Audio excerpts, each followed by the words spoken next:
Filter का use आपको हर जगह पड़ता है, चाहे आप एक्सेल का प्रिपरेशन कर रहे हैं या फिर कहीं काम कर रहे हैं या फिर इंटरव्यू दे रहे हैं।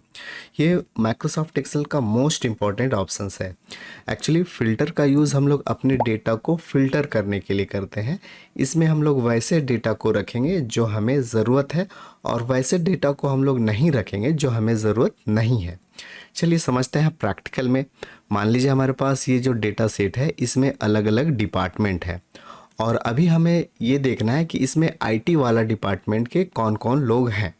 तो हमें यहाँ पे फ़िल्टर करने की ज़रूरत है और फ़िल्टर के हेल्प से सिर्फ आईटी वाला डेटा आपका स्क्रीन में दिखेगा, बाकी सारा डेटा आपका हाइड हो जाएगा।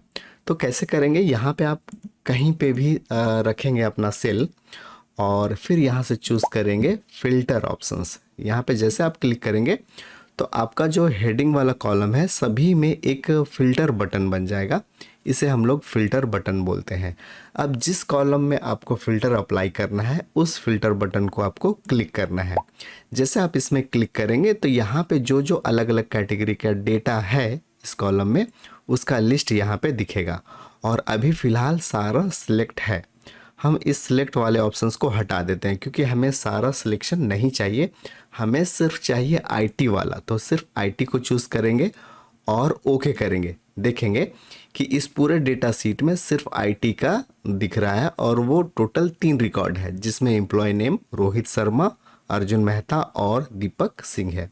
इसी तरह आप इस फिल्टर को वापस ला भी सकते हैं सारे डेटा के साथ। यहीं पे आप चूज़ करेंगे और चूज़ कर लेंगे सिलेक्ट ऑल और फिर ओके कर देंगे तो पूरा रिकॉर्ड यहाँ पे आ जाएगा। एक्सेल की ये वीडियो आपके काम की लगी हो तो प्लीज़ लाइक करना मत भूलिएगा। आप फिल्टर का काम दूसरे कॉलम में भी कर सकते हैं। जैसे अभी हम लोग यूज़ करते हैं जेंडर में, हम चाहते हैं कि फ़ीमेल का लिस्ट देखा जाए तो इस वाले फ़िल्टर बटन में क्लिक करेंगे। यहाँ पे इस कॉलम का 2 कैटेगरी है, मेल और फीमेल। हम लोग चूज़ करेंगे फीमेल को और ओके करेंगे। आप देखेंगे कि इस पूरे लिस्ट में इतने सारे फीमेल हैं जो एचआर में है, फाइनेंस में है, सेल्स में है और इस नाम से है। इतना सैलरी लिया जा रहा है, ये अलग अलग सिटी में है, इसका स्टेटस भी यहाँ पे दिख रहा है, वो सारा रिकॉर्ड आपको दिखेगा। फ़िल्टर बटन के थ्रू सभी को लाने के लिए फिर से इसमें क्लिक करेंगे। आप यहाँ पे सिलेक्ट ऑल कर सकते हैं या फिर आप clear filter from gender click कर सकते हैं। जैसे आप इसमें क्लिक करेंगे फिर से इसी तरह से आ जाएगा। यहाँ पे आप 2 अलग अलग कॉलम को एक साथ फ़िल्टर लगा सकते हैं।